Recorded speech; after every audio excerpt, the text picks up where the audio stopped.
Hi, I'm Lynn, and I'm going to show you how to make a clementine mimosa, a little different from your traditional orange mimosa. Clementines are in the mandarin family. They're a little bit sweeter and less acidic than your typical orange, so they really make for a tasty morning cocktail. So you know how in the store they have the crates of clementines? There's usually about 24 per crate. So I have juiced all of those. And a little tip about clementines is you don't need to cut them all the way in half to juice them. Just cut one side off, and then that'll save you a lot of time.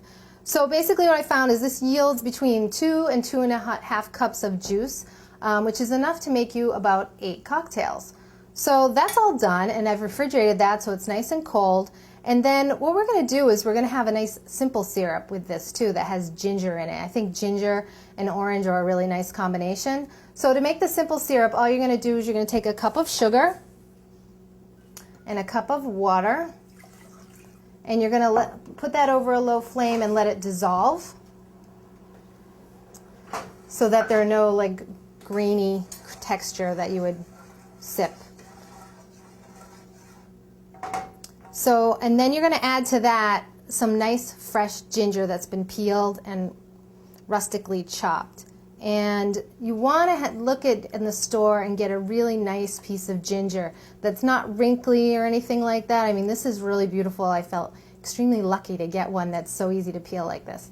And you can peel this with anything, you know, a potato peeler, or some people like to use a spoon, whatever works for you, and then just cut it into these little chunks.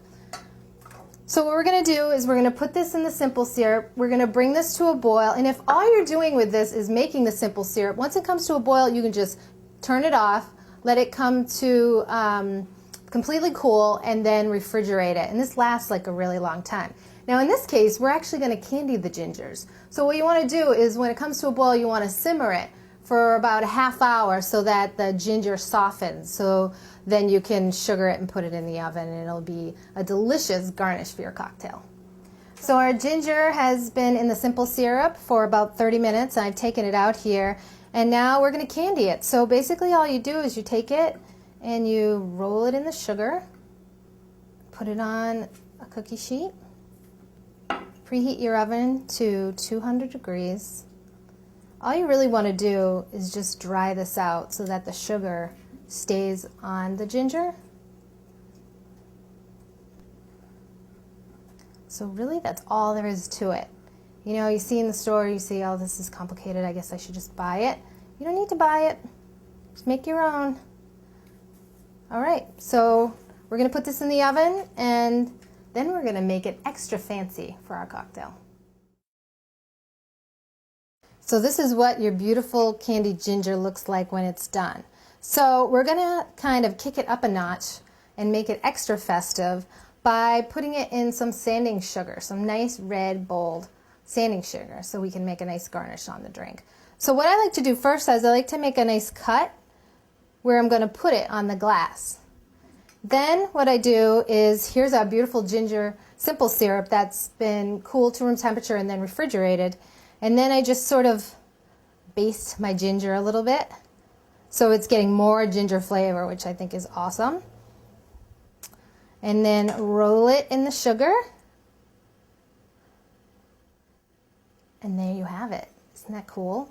So you could obviously use any color you want for any occasion, but what you want to do is you want to let these sit for maybe an hour or so it's all nice and dried. And I have some here so you can see obviously it doesn't really change much, but this is ready to go. All right, so now we're ready to put together our Clementine-Ginger Mimosa. So you don't have to measure it out, but I'm just giving you an idea of about the ratio. So what I do is I put in 2 ounces of the clementine juice, about a teaspoon of the ginger simple syrup, and you could put 2 teaspoons. I found that it's not too sweet with 2, but really it's to your taste. And then the pièce de résistance, the sparkling, and I love to use Prosecco. Prosecco has just a little bit of a sweetness to it. It's also really affordable, so it's become my sparkling wine of choice. And so then you put another 2 ounces, or basically you can just fill it to your heart's desire. And then we take one of our lovely little ginger garnishes. So you look for that little slice that you made ahead of time and stick it on the back. Cheers.